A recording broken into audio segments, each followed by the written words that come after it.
कभी आपने देखा होगा, दीपक तले अंधकार होता है।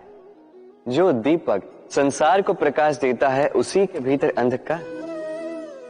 अब कई सारे लोग इस बात का अर्थ कुछ इस प्रकार लेते हैं कि व्यक्ति स्वयं की समस्याएं तो सुलझा नहीं पाता और संसार को जाके उपदेश देता है। किंतु इसे देखने का एक और दृष्टिकोण भी है, और वो ये कि स्वयं जलकर इस संसार को प्रकाश केवल वही दे सकता है जिसका आधार शीतलता हो। इस संसार का मार्गदर्शन केवल वही कर सकता है, इस संसार को दिशा केवल वही दिखा सकता है जिसके भीतर संतोष और धैर्य की शीत हो। अब देखिए, ये अत्यंत महत्वपूर्ण बात है। ये विवेक तभी काम करता है जब मन शांत होगा, जब मन शीतल होगा।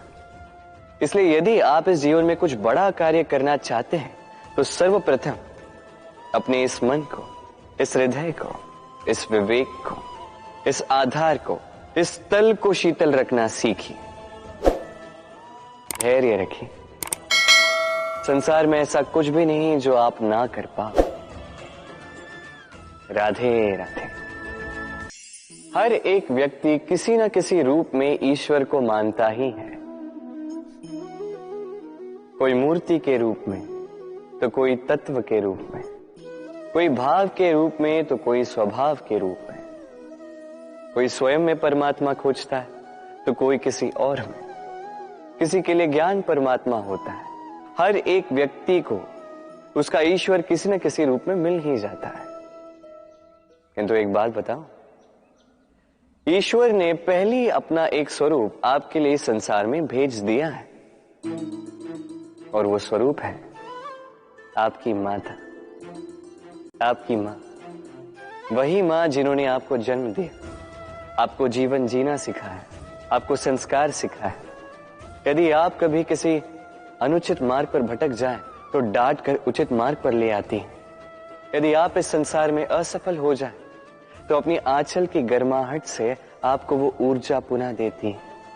वो सारे कार्य करती है ये मां जो ईश्वर करते हैं। इसलिए स्मरण रखिएगा, यदि इस संसार में आपके लिए सबसे पहला ईश्वर कोई है तो वो स्वयं आपकी मां है। हर प्रतिमा में भले ही ईश्वर ना, किंतु हर मां में ईश्वर अवश्य होते हैं। राधे राधे।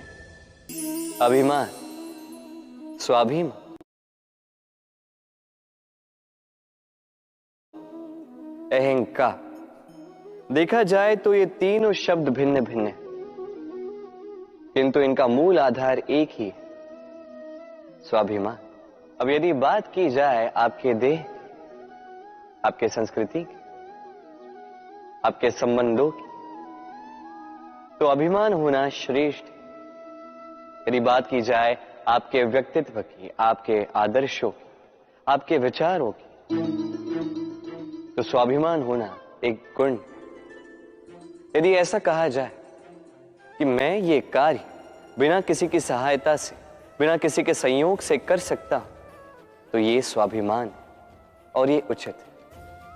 यदि ऐसा कहा जाए कि मैंने ये कार्य बिना किसी की सहायता से या बिना किसी के संयोग से कर लिया, तो ये अभिमान, ये भी उचित है।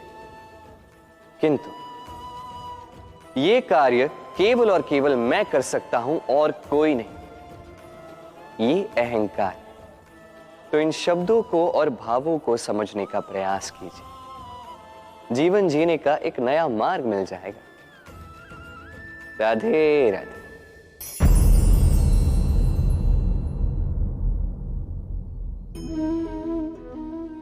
क्रोध, लोग कहते हैं कि ये क्रोध पाप का मूल है, किंतु क्या सच में ये क्रोध पाप का मूल है? कभी सोच के देखिए, ये क्रोध वास्तविकता में है क्या? ये क्रोध बस एक भाव है जो आपको अचानक से असीमित ऊर्जा से भर देता है।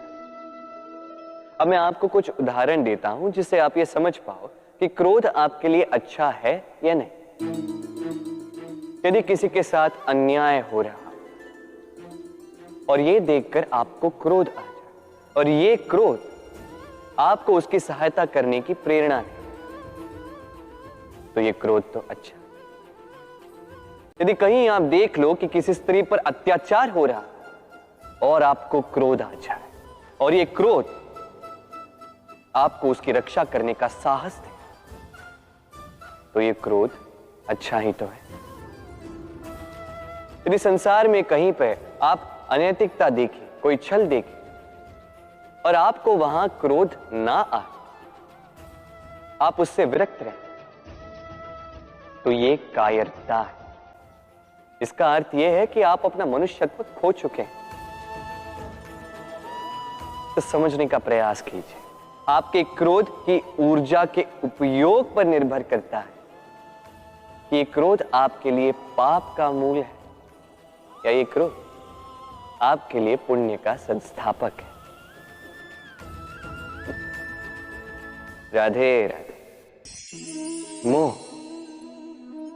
शास्त्रों में लिखा गया है कि मोह केवल एक व्यक्ति ही नहीं, उस दूसरे व्यक्ति का भी नाश करता है जिससे उसे मोह है। अब लोग क्या करते हैं, इन शास्त्रों में लिखी बातों को केवल शाब्दिक रूप से लेते हैं। ये मोह जो है ये शुभ भी हो सकता है, बस इसके रूप भिन्न भिन्न है, समझने की आवश्यकता है।